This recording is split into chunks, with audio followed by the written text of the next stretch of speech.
I would like to draw a similarity or a comparison to this Josh Williams sponsorship news to kind of what happened to Brandon Brown at Talladega 2 years ago, where out of no doing of his own, just out of pure circumstance, the NBC reporter kind of put him on blast with the whole "Let's go Brandon" chant. Um, at this point, it kind of put Brandon Brown in a bad light with the entire world. I mean, he had the world against him. Could not find sponsorship prior to that. He had his breakthrough moment, gets his first career win at Talladega. Huge moment. It should have been about that. It should have been about that big moment for him, and it wasn't.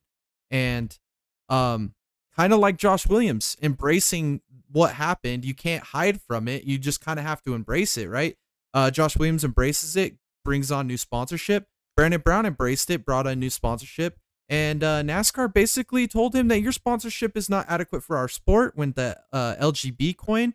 And essentially that's led to the shutdown of his team, Brandon Built Motorsports. So Yep. it's unfortunate that his career had to come to an end out of circumstances out of his control.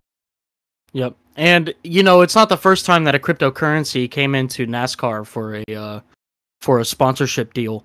And so they're obviously, NASCAR wasn't happy with why the cryptocurrency was made, but that's not the point. The point is that, again, NASCAR with the L losing drivers because of their rulings. I don't know. I'd be not surprised if NASCAR came out and was like, "Hey, Josh Williams, that parking guidance system sponsorship you have, yeah, it can't happen. It can't happen." Yeah. So I don't know. It's throwing me through a loop. I don't even know. It's like we're watching the FIA with Michael Massey a couple years ago, and it turning into that snowball of disaster, as some may call it. So I don't know. I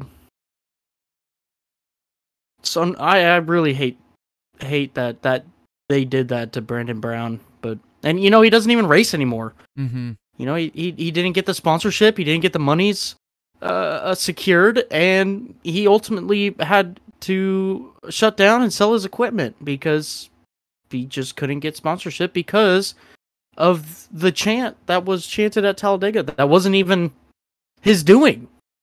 So again, a big NASCAR L there. Right. I mean, NASCAR shouldn't have say in people's sponsorship as long as it's not illegal. If it's legal and it can be put on your car, I think they should allow all new sponsors to come into the sport. I mean, Yeah, regardless. I don't see an issue with any of it. I don't either. I think if a company wants to pump money into NASCAR, let them pump money. Yeah. What's the downside to it at all? I mean, it's just, to me, it's bass backwards on what they want to do there, and I just don't understand it. Let's be honest, I'm not the smartest dude here at all. I mean, but more money, mo better, right? Yeah. it's that Money simple. fixes everything.